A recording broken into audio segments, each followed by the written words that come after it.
Hello and welcome, my dear students of class 8 of ICSE. Yes, so the next lecture of your chemistry has come. This is lecture number 4 in the ongoing series of the first chapter of chemistry, which is matter. Right इसके पहले हमने 3 lectures कर लिए हैं इसी chapter का नाम है मैटर और मुझे उम्मीद है कि you have watched the previous 3 lectures and then you are proceeding with this lecture. ठीक है, अगर नहीं देखे हो तो कोई बात नहीं, देख लेना, नीचे लिंक दिया हुआ है उस प्लेलिस्ट का जिसमें प्रीवियस सारे लेक्चर्स हैं। Alright, so click on that link and watch the previous lectures, फिर इस लेक्चर 4 से प्रोसीड करना। आज हम क्या पढ़ने वाले हैं? हम चैप्टर को बेसिकली कंटिन्यू कर रहे हैं, जहां हमने छोड़ा था उसके नेक्स्ट टॉपिक से हम कंटिन्यू कर रहे हैं। Right, so change of state पढ़ेंगे, उसके बाद क्या पढ़ेंगे? Interconversion of matter on the basis of kinetic theory, मतलब मेल्टिंग को हम पढ़ेंगे on the basis of kinetic theory. Similarly vaporisation on the basis of kinetic theory, liquefaction on the basis of kinetic theory, solidification on the basis of kinetic theory and finally sublimation on the basis of kinetic theory. Right, तो ये सारे topics आज हम करने वाले हैं and get ready with your notebook, notes लिखना है। This I had told you in lecture 1 itself. Okay, lecture 1 में मैंने बोला था get a notebook with yourself, अलग अलग सब्जेक्ट का। You know that we are also doing for physics, chemistry का जैसे हम कर रहे हैं ना पूरा सिलेबस, हम फिजिक्स का भी कर रहे हैं। तो मैंने बोला है फिजिक्स का एक सेपरेट नोटबुक बनाओ, केमिस्ट्री का सेपरेट नोटबुक बनाओ एंड जो हम वीडियोस में लेक्चर्स में डिस्कस कर रहे हैं सारी चीजों को तुम्हारे नोटबुक में होना चाहिए। At the time of exam this notebook will prove to be a very important tool for your preparation, इसलिए लिखना सारी चीजों को। राइट, तो चलो नोटबुक लेकर रेडी हो, स्टार्ट करते हैं। Change of state. So we know that there are 3 states of matter. Right, हम लोग जानते हैं ना 3 स्टेट्स ऑफ मैटर होता है। One is liquid, another is, पहले तो सॉलिड होगा ना, सॉलिड से स्टार्ट करते हैं। वन इज सॉलिड, ऐसा कुछ नहीं है कि कौन सा, कोई भी ऐसा नहीं कि पहले सेकंड दूसरा, ऐसा कुछ नहीं, we can start from any one, लेकिन जनरली हम सॉलिड को पहले लिखते हैं। सॉलिड, फिर लिक्विड, फिर गैसेस। राइट, ये 3 होते हैं हमारे स्टेट्स ऑफ मैटर। राइट, तो हम किसी भी सॉलिड को उसके लिक्विड फॉर्म में चेंज कर सकते हैं, किसी भी लिक्विड को हम उसके गैस के फॉर्म में चेंज कर सकते हैं, उल्टा भी कर सकते हैं, गैस को हम उसके लिक्विड फॉर्म में चेंज कर सकते हैं, लिक्विड को हम सॉलिड फॉर्म में चेंज कर सकते हैं।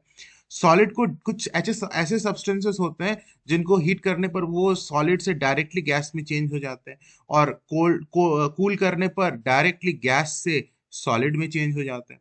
मतलब बेसिक आइडिया क्या है कि one state of matter is being converted to another state of matter।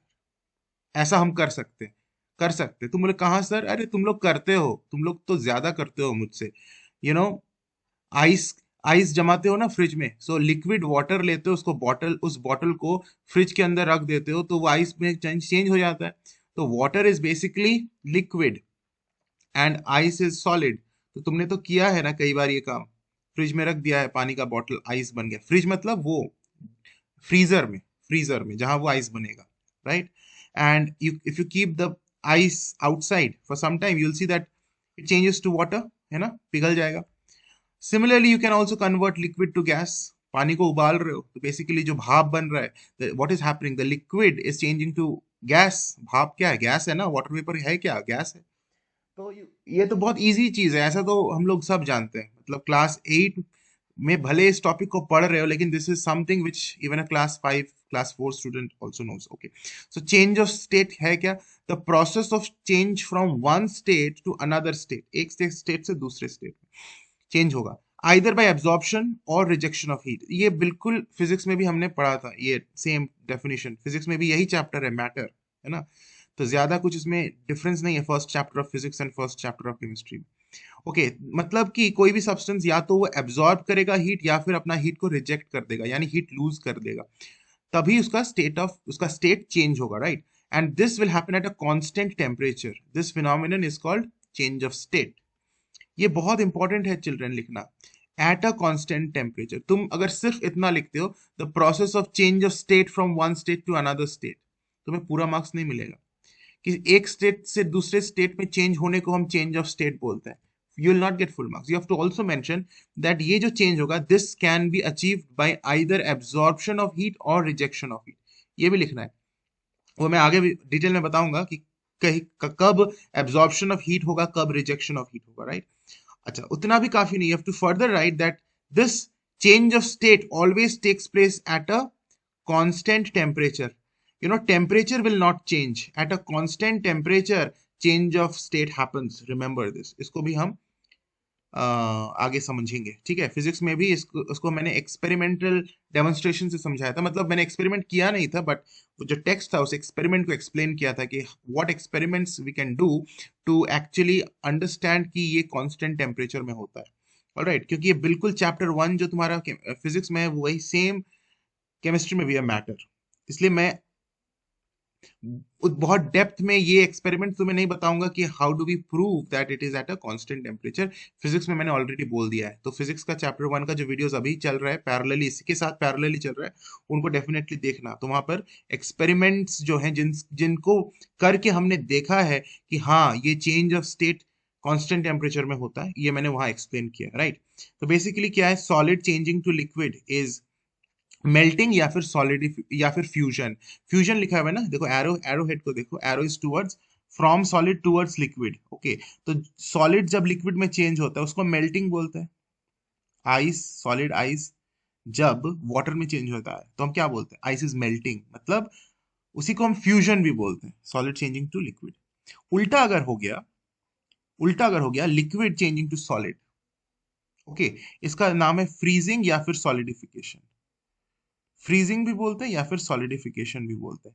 जैसे तुमने ले लिया पानी, उसको फ्रिज में फ्रीजर में रख दिया, it will change to solid, तो उसे हम फ्रीजिंग बोलते हैं. एक दूसरा नाम भी है सॉलिडिफिकेशन. तो एरो हेड से तुम्हें पता चल रहा है ना, liquid changing to solid is solidification या फिर फ्रीजिंग. दोनों नाम लिख लो. Liquid changing to gas, liquid को गैस में चेंज कर रहा है, इसका भी दो नाम है, एक है बॉइलिंग एंड दूसरा है वेपराइजेशन. तुम बॉइलिंग बोलो चाहे वेपराइजेशन बोलो, दोनों सेम है, मतलब लिक्विड को हम गैस में चेंज कर रहे हैं, right.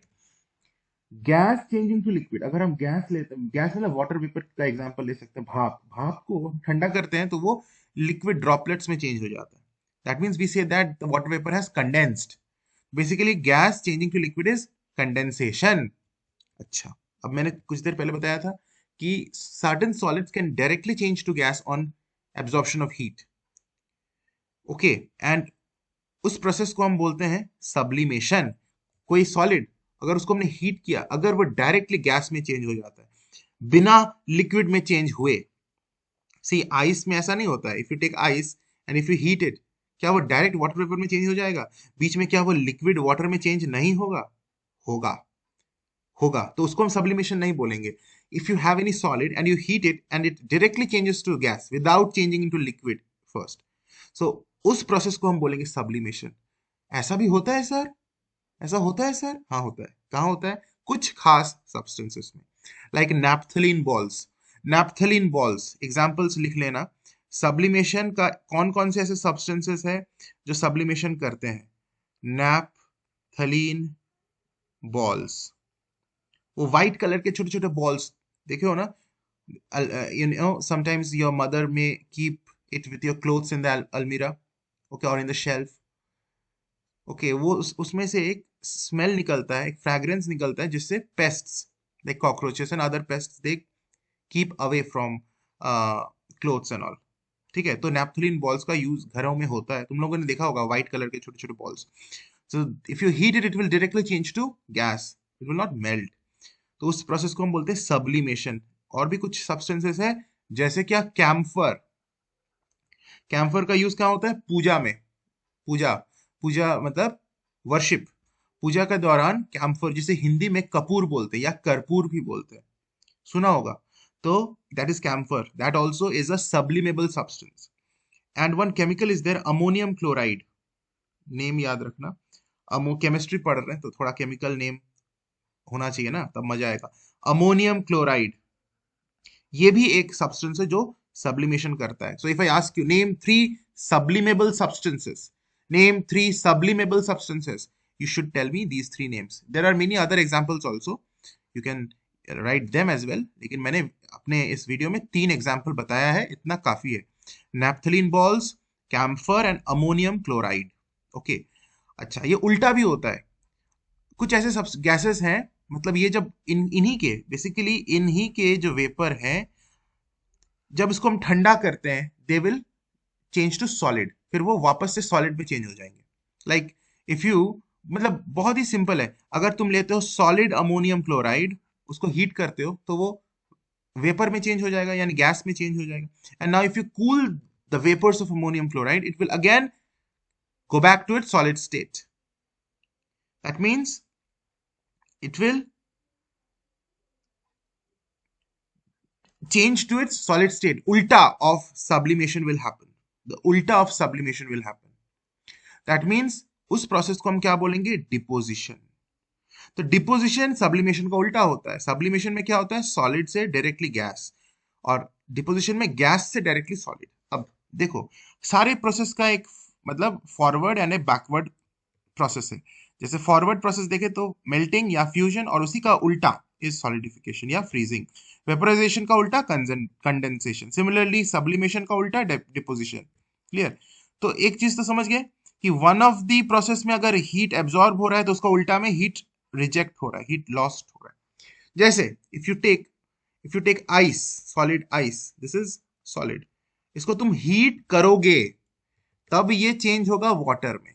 You will not take the heat out of the ice, you will have to supply heat to the ice।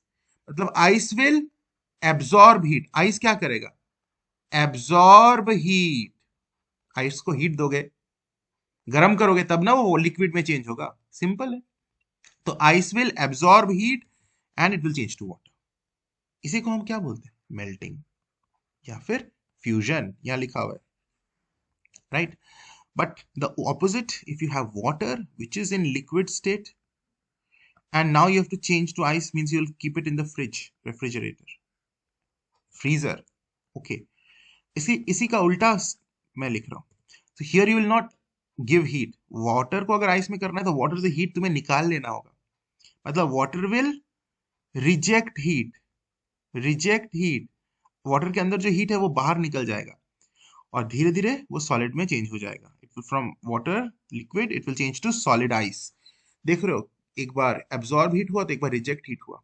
सारे में ऐसा ही है, same same.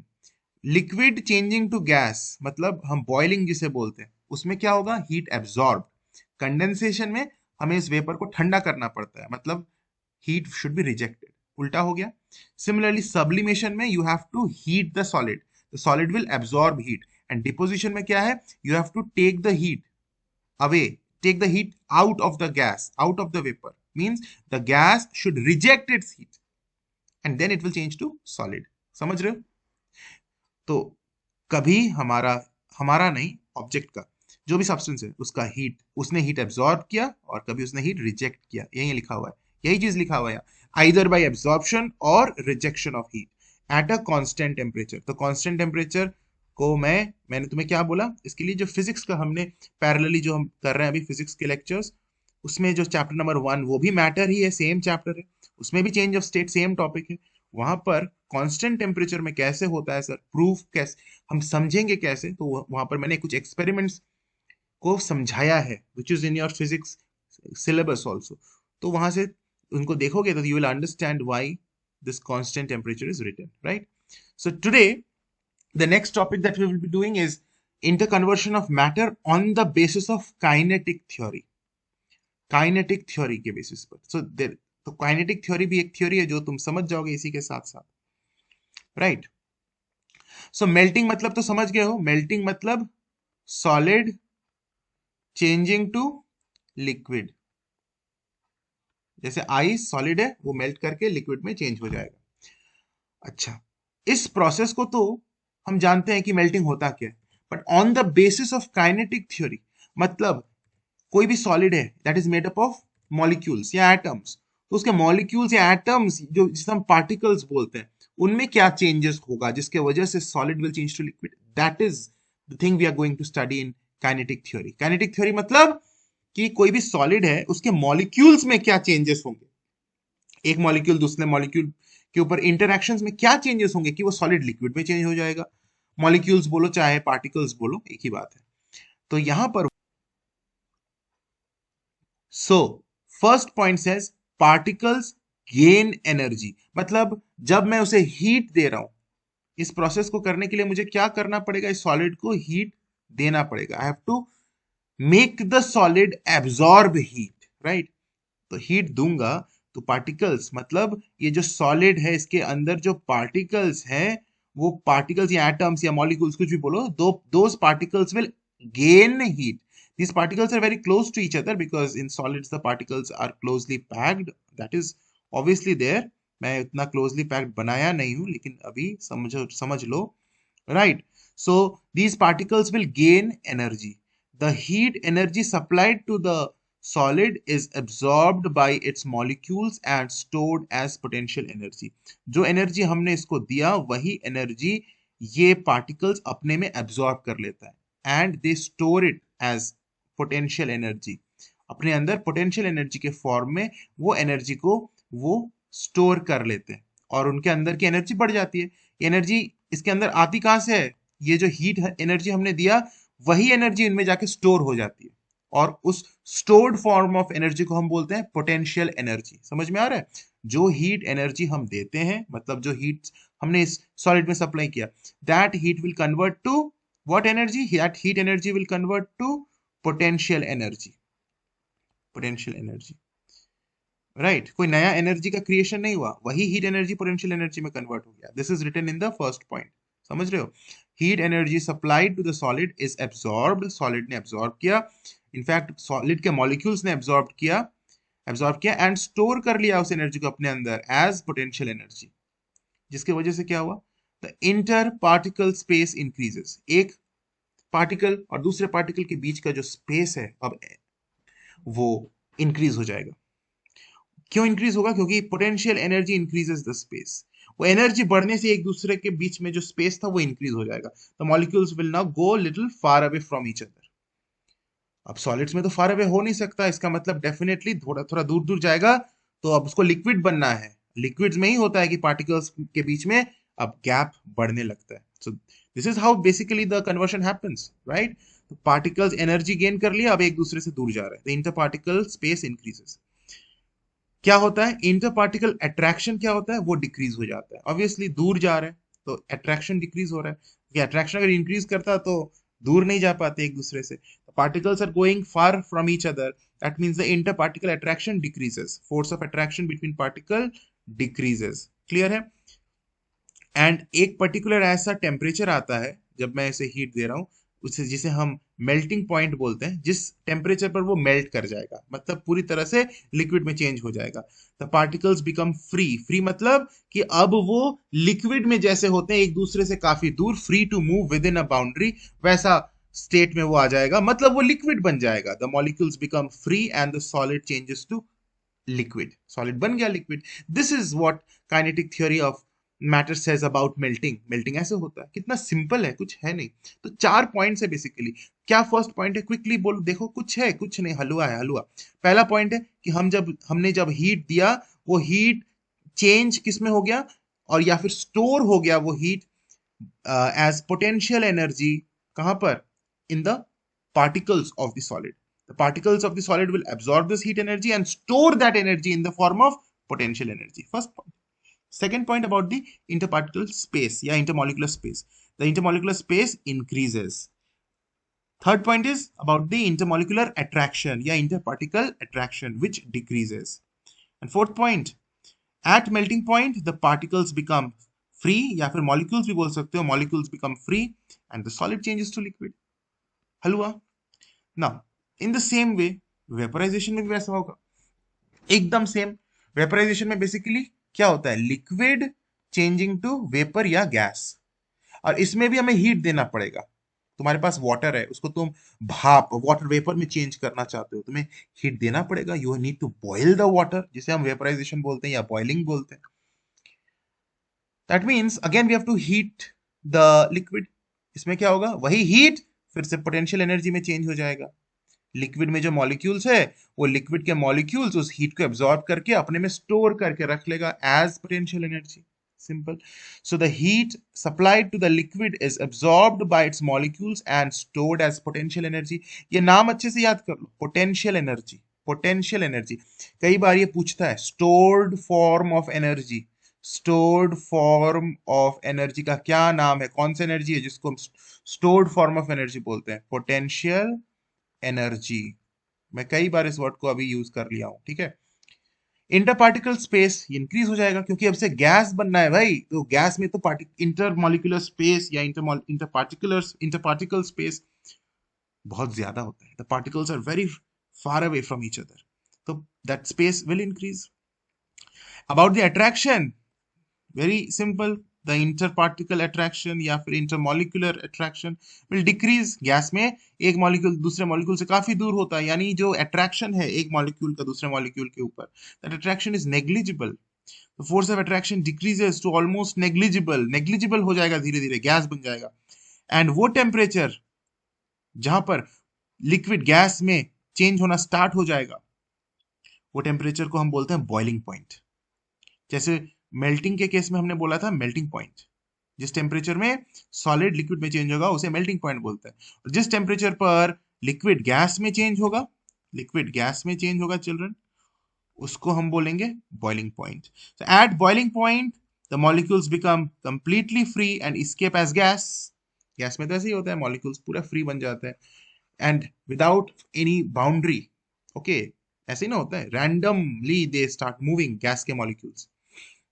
We have already discussed the, यहाँ पर देखो प्रीवियस लेक्चर में, comparative study of solids liquids and gases about inter energy, okay, energy possessed by particles in solids, liquids and gases, interparticular attraction, सब चीजें हमने पढ़ लिया था प्रीवियस लेक्चर में, तो तुम्हें समझ में आ रहा होगा।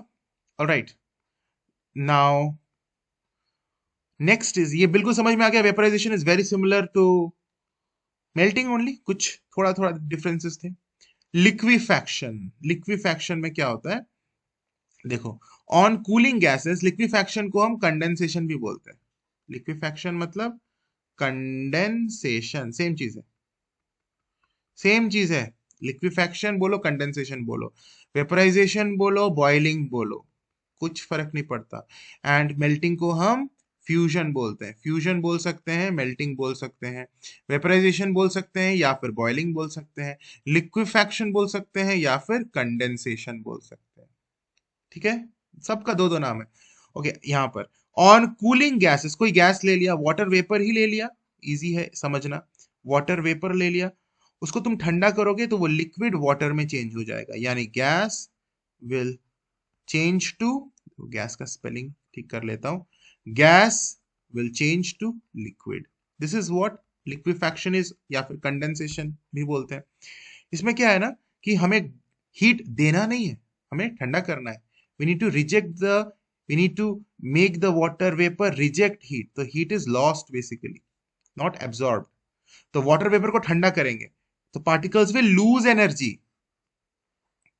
So on cooling the gases, particles will lose energy, first point. और लूज एनर्जी का मतलब कि उसका पोटेंशियल एनर्जी धीरे धीरे कम हो जाएगा, पार्टिकल्स के अंदर जो पोटेंशियल एनर्जी था वो धीरे धीरे कम हो जाएगा, and gradually it would be released at heat energy.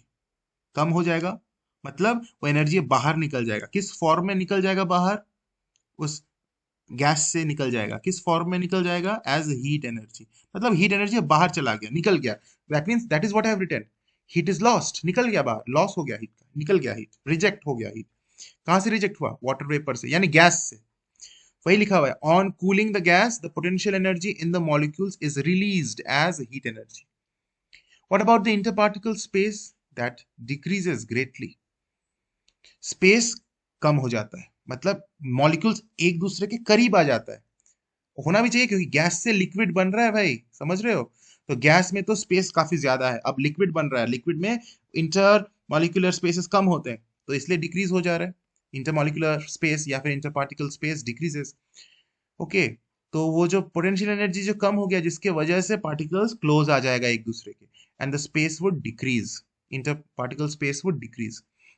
What about the interparticle attraction? Obviously they will increase, पास आ रहा है, एक दूसरे को अट्रैक्ट कर रहा है इसलिए पास आ रहा है, the molecules will attract each other, और उस फोर्स को बोलते हैं force of attraction, and that will increase, that force of attraction will increase, and एक ऐसा टेम्परेचर आएगा जिसको कंडेंसेशन पॉइंट या फिर लिक्विफैक्शन पॉइंट बोलते हैं।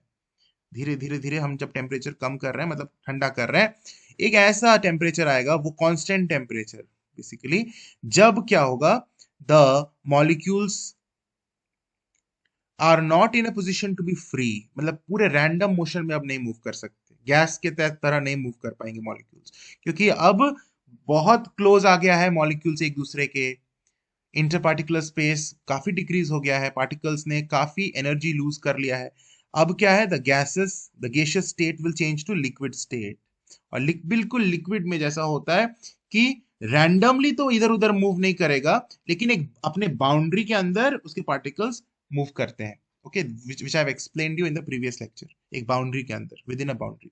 लिक्विड में ऐसा ही होता है, तो बिल्कुल वैसा स्थिति में वो आ जाएगा। Basically this is how the gas will change to liquid. Simple. Solidification is also very similar to liquefaction, जो अभी हमने पढ़ा। सॉलिडिफिकेशन क्या होता है बेसिकली, हियर इसका दूसरा नाम भी है freezing. Okay, freezing is the दूसरा नाम of solidification.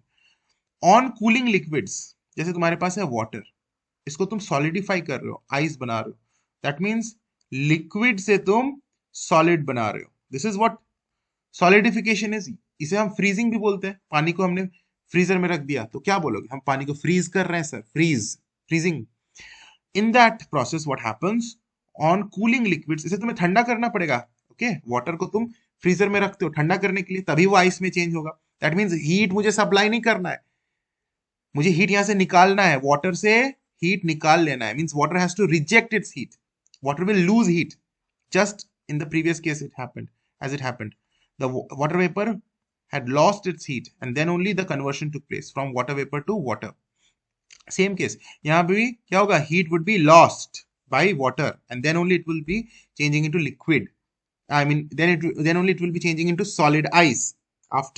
Only after losing heat water will change to ice, isn't it? तो हमने इसको जब ठंडा किया तो बिल्कुल सेम लैंग्वेज है। on cooling the liquid, the potential energy in the molecules is released as heat energy. कुछ डिफरेंस नहीं है, सिर्फ यहां पर गैस वर्ड था, यहां पर लिक्विड आ गया, ऑन कूलिंग द लिक्विड आ गया। ठीक है, इंटर पार्टिकल स्पेस डिक्रीज हो जाएगा क्योंकि हम सॉलिड में चेंज कर रहे हैं, और सॉलिड में तो पार्टिकुलर स्पेस होता ही नहीं है, बहुत ही नेग्लिजिबल होता है एक पार्टिकल और दूसरे पार्टिकल के बीच का space. So interparticle space will decrease, the released potential energy decreases the space, right. Interparticle attraction will increase, solids में तो बहुत ज्यादा होता है इंटरपार्टिकल अट्रैक्शन, तो force of attraction between the particles will increase. And at solidification point, एक ऐसा temperature आएगा जिसे हम सॉलिडिफिकेशन पॉइंट बोलते हैं, या फिर फ्रीजिंग पॉइंट भी बोलते हैं, दोनों नाम याद रखना, फ्रीजिंग पॉइंट या solidification point. What happens, the molecules are not in a position to be free अब नहीं रहेंगे, and the liquid will change to solid state. और सॉलिड में क्या होता है, मॉलिक्यूल्स अपने पोजीशन में फिक्स्ड रहते हैं, only they vibrate about their mean position in by staying in their position. Okay, याद है ना, प्रीवियस लेक्चर्स में बताया था, तो बिल्कुल वैसी स्थिति में आ जाता है। And this is how the liquid changes to its solid state. Now this final change of state is sublimation. What is sublimation, do you remember, मैंने बताया था, सॉलिड को हमने हीट किया and directly it change to gas, उसके gaseous form में वो convert हो गया, और यहां पर मुझे हीट सप्लाई करना पड़ा, मतलब हीट गेन्ड बोल सकते हो, हीट इज एब्सॉर्ब्ड या फिर heat is gained by the solid. Now I have also told you that not all the substances are sublimable, only. तो लिख लिया होगा ना एग्जांपल्स, मैंने अभी तो इरेज कर दिया है, उस टाइम लिख लिया होगा तुमने। तो व्हाट हैपेंस इन सब्लिमेशन, मुझे हीट देना पड़ेगा, a sublimable solid, not all solids. देखो अमोनियम क्लोराइड का एग्जांपल यहाँ लिखा हुआ है, जो मैंने एग्जांपल ऑलरेडी तुम्हें बता दिया है, राइट। क्या होता है ना, inter particle attraction is low, किसमें किसमें, कुछ सब्सटेंसेस में, जिसे हम बोलते हैं सब्लिमेबल सब्सटेंसेस। सारे सब्सटेंसेस सब्लिमेबल नहीं होते हैं, मैं बार बार बोल रहा हूं, लेकिन जो सब्लिमेबल सब्सटेंसेस होते हैं they have low force of attraction between their particles. देखो ये एक एक्सेप्शन है, वैसे तो सॉलिड्स में कहा गया, हाँ, सॉलिड्स में inter particle force of attraction बहुत ज्यादा होता है, लेकिन कुछ ऐसे एक्सेप्शनल सॉलिड्स होते हैं जिनमें force of attraction very low होता है, हाँ, बट ऑब्वियसली लिक्विड से ज्यादा होता है, नहीं तो फिर लिक्विड होगा, लिक्विड से ज्यादा होता है, लेकिन नॉर्मली जो सॉलिड्स के अंदर जो इंटरमोलिकुलर फोर्स ऑफ अट्रैक्शन होना चाहिए उसके तुलना में कम होता है, कुछ ऐसे सब्सटेंसेस होते हैं। ओके, एंड उसके बाद क्या, उस सब्सटेंस को अगर हम हीट करें, वैसे सब्सटेंस को जिसका इंटरमोलिकुलर फोर्स ऑफ अट्रैक्शन कम है comparatively in comparison to other solids, तो on heating a sublimable solid, वैसे सॉलिड को जब हम हीट करते हैं तो inter particle attraction is overcome, और उसको हीट करने से क्या होता है ना कि इंटर पार्टिकल अट्रैक्शन, जितना भी अट्रैक्शन था भी उसमें, inter force of attraction, intermolecular force of attraction कुछ ना कुछ तो था, बहुत कम था, लेकिन उस फोर्स, उस अट्रैक्शन को भी हम तोड़ देते कंप्लीटली हीट देने से। और क्या होगा, वो मॉलिक्यूल्स अब बिल्कुल फ्री हो जाएंगे। Now they would be having negligible inter particle force of attraction, बिल्कुल फ्री हो जाएंगे। वो जो थोड़ा मोड़ा जो फोर्स भी था एक दूसरे के ऊपर, फोर्स ऑफ अट्रैक्शन, वो भी कंप्लीटली हट जाएगा ऑन हीटिंग, एक दूसरे से दूर चले जाएंगे। The molecules break free and escapes from the surface of the solid directly into vapor. This is how a substance will sublime off.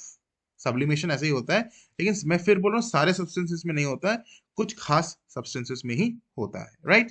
तो आज हमने टॉपिक यहीं तक किया, और नेक्स्ट लेक्चर के साथ जल्द ही हाजिर होऊंगा। मुझे उम्मीद है कि तुम्हें पसंद आया है।